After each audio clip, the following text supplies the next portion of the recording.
Assalamualaikum warahmatullahi wabarakatuh. Salam Oplo Kodok. Terima kasih buat teman-teman yang selalu hadir dan mampir di channel saya. Buat teman-teman baru yang baru bergabung, saya ucapkan banyak-banyak terima kasih pula. Semoga teman-teman semua dalam keadaan sehat walafiat, tak kurang suatu apa, dan diberikan kemudahan untuk segala urusannya. Kali ini saya kedatangan tamu sebuah UPS dengan brand ICA. Untuk tipe detailnya di sini tertulis ICA CT382B. Untuk tampilan depannya terlihat di sini.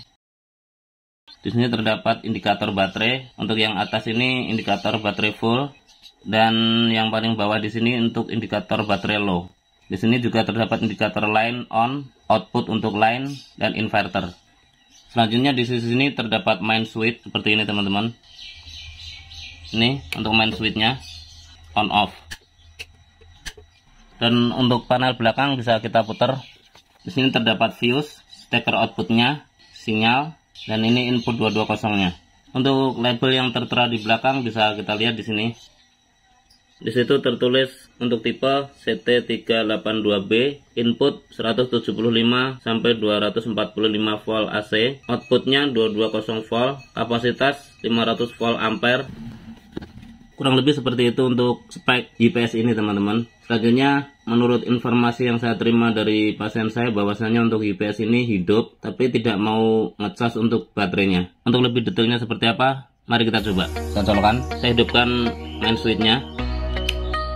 Nah seperti ini teman-teman. Untuk main switch sudah saya hidupkan dan terlihat untuk indikator line di sini nyala. Tapi untuk indikator baterainya ini tidak ada indikator kehidupan ya teman-teman. Tidak ada indikator yang nyala. Dan untuk UPS ini pasien saya sudah mencobanya lama di rumahnya sebelum barang dikirim ke saya, dan menurut informasinya untuk UPS ini tidak bisa ngecas. Untuk lebih detailnya seperti apa, mari kita bongkar untuk UPS nya. Lanjut.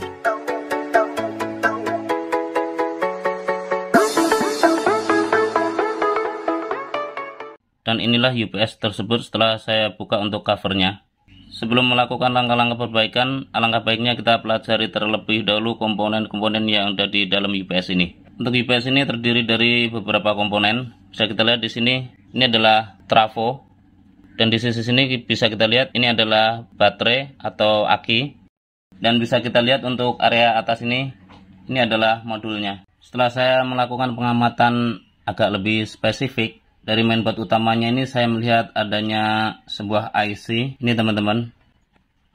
Dan IC ini untuk marking yang di bodinya itu dihapus ya teman-teman. Ya memang untuk kasus seperti ini itu adalah trik dagang, saya bilang begitu. Mohon maaf sekali. Tentunya dengan cara ini apabila ada permasalahan di UPS ini, si pemakai atau user itu menservis untuk UPS-nya ini ke customer service-nya. Karena untuk tipe IC-nya sendiri ini tidak jelas. Mungkin untuk kali ini akan saya pelajari terlebih dahulu skema dari mainboard ini, dan akan saya telusuri terlebih dahulu untuk permasalahannya itu di mana. Setelah saya menemukan hasil, akan saya record kembali. Lanjut. Di sini terdapat fuse juga. Coba saya lakukan pengukuran fuse apakah masih bagus, dan saya ukur dengan range pengukuran buzzer. Nah, bisa teman-teman dengarkan. Untuk fuse dalam kondisi normal. Coba saya lakukan pengetesan. Saya colokkan untuk UPS-nya, dan untuk indikator nyala. Selanjutnya saya akan lakukan pengukuran di area mainboard-nya. Teman-teman bisa perhatikan di multitester saya ini. Saya ukur kabel output yang mengarah ke akinya, dan bisa teman-teman lihat untuk voltasenya nggak ada ya teman-teman. Ini. Dan coba saya lakukan pengukuran tegangan di area mainboard-nya di beberapa test point. Untuk ground-nya saya tusukkan di kaki elko bagian ground di sini. Selanjutnya di beberapa test point coba saya ukur. Nah, bisa teman-teman lihat untuk tegangannya itu nggak ada. Di kaki IC pun nggak ada. Di kaki-kaki elko pun sama, nggak ada tegangan juga. Di kaki-kaki diode zener pun nggak ada. Nah, dari hasil pengetesan ini saya ada sedikit titik terang bahwasanya untuk UPS ini tidak bekerja itu karena memang untuk VCC in yang mengarah mainboard utamanya itu belum hadir. Dan ketidakhadirannya VCC in yang mengarah ke mainboardnya ini mungkin akan saya telusuri lebih detail terlebih dahulu. Setelah saya menemukan hasil, akan saya rekod kembali. Lanjut. Untuk mengetes UPS ini tanpa aki, di sini saya gunakan power supply variable saya di sini teman-teman. Dan nantinya tegangan output dari power supply variable ini akan saya suntikkan di output dari akinya. Dan untuk tegangannya saya set di 12 volt. Coba saya turunkan. Karena untuk akinya sendiri itu 12 volt. Cukup. Selanjutnya output dari power supply variable saya ini saya suntikkan di kabel output dari akinya. Coba apakah UPS ini masih bisa berfungsi. Sudah saya suntikkan teman-teman.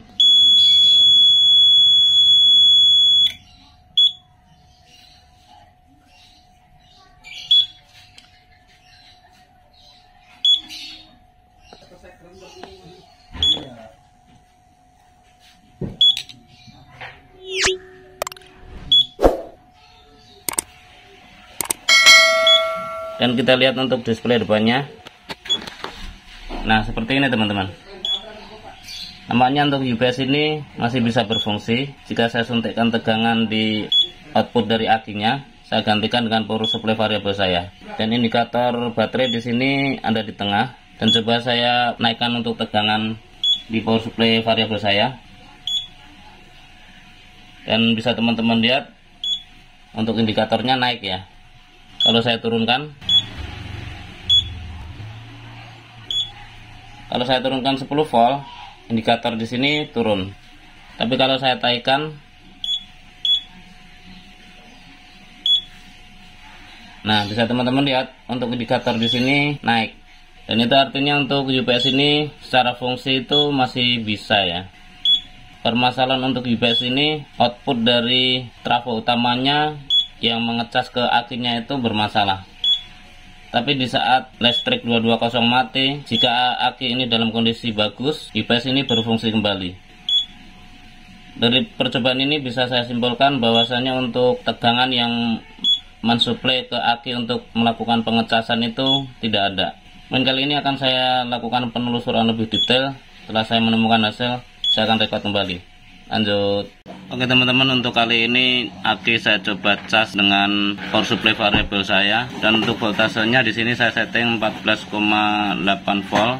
Selanjutnya kita tunggu untuk sesaat. Setelah pengecasan ini kita akan tes kembali untuk baterainya. Dan untuk proses charging ini di sini akan saya skip karena durasi ya teman-teman. Setelah saya menunggu untuk sekian lama, ternyata untuk aki ini memang sudah soak. Dan setelah pengecasan pun tidak tersimpan tegangan di dalam aki ini. Untuk aki ini adalah jenis aki kering. Walaupun ini aki kering, tentunya di dalam aki ini pun terdapat cairan kimia. Dan setelah saya tuang, ternyata untuk aki kering ini sudah kering untuk cairannya. Jadi kali ini akan saya coba isi kembali dengan air zur di beberapa sel ini. Dan setelah pengisian air zur, akan saya lakukan pengecasan kembali. Lanjut. Setelah saya menunggu beberapa menit, hampir setengah jam mungkin ya, akinya ini apakah bisa menyimpan tegangan. Saya lepas dulu untuk chargernya. Coba kita ukur apakah sudah menyimpan tegangan. Nah, bisa teman-teman lihat, terukur 9,53 volt DC.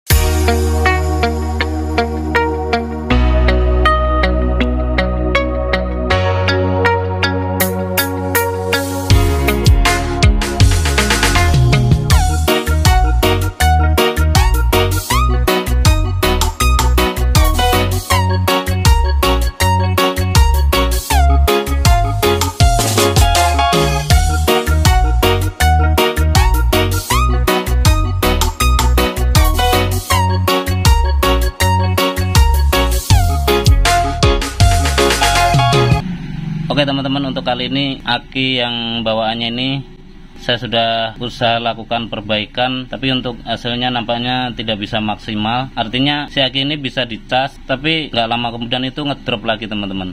Dan untuk kali ini saya ganti dengan aki yang baru. Ini bukan baru ya teman-teman, cuma bekas dari UPS juga. Kebetulan di toko daerah saya ada yang jualan spesial untuk aki-aki, dan saya berkunjung ke tempat beliaunya. Alhamdulillah saya mendapatkan aki ini. Dan aki ini bekas UPS juga, original tentunya. Untuk speknya sih sama. Dan aki ini lumayan branded juga. Sebelum saya membelinya pun saya sudah lakukan pengetesan. Dan alhamdulillah untuk kali ini saya tes langsung di UPS-nya seperti ini. Bisa teman-teman lihat untuk indikator di sini tuh hampir mendekati full. Dengan digantinya aki tersebut, ini UPS sudah berfungsi normal kembali. Dan coba saya cabut untuk kabel AC-nya. Teman-teman lihat di indikator sini. Dan kali ini untuk steker saya cabut dan UPS sudah bisa bekerja dengan normal. Untuk indikator beep-nya terdengar. Nah, seperti itu. Untuk indikatornya pun berubah ke sini. Coba saya colokkan kembali dan proses charging mulai kembali. Selanjutnya untuk aki ini saya akan assembling ke UPS nya dan saya akan tutup untuk cover-covernya, dan selanjutnya barang ini akan saya kirim ke subscriber saya tersebut. Terima kasih buat teman-teman yang sudah mengikuti tutorial ini dari awal hingga akhir, semoga bermanfaat. Share ke teman-teman bila informasi ini dirasa penting dan berguna. Akhirnya dari saya, billahi taufiq wal hidayah. Assalamualaikum warahmatullahi wabarakatuh. Salam Pulau Kodok.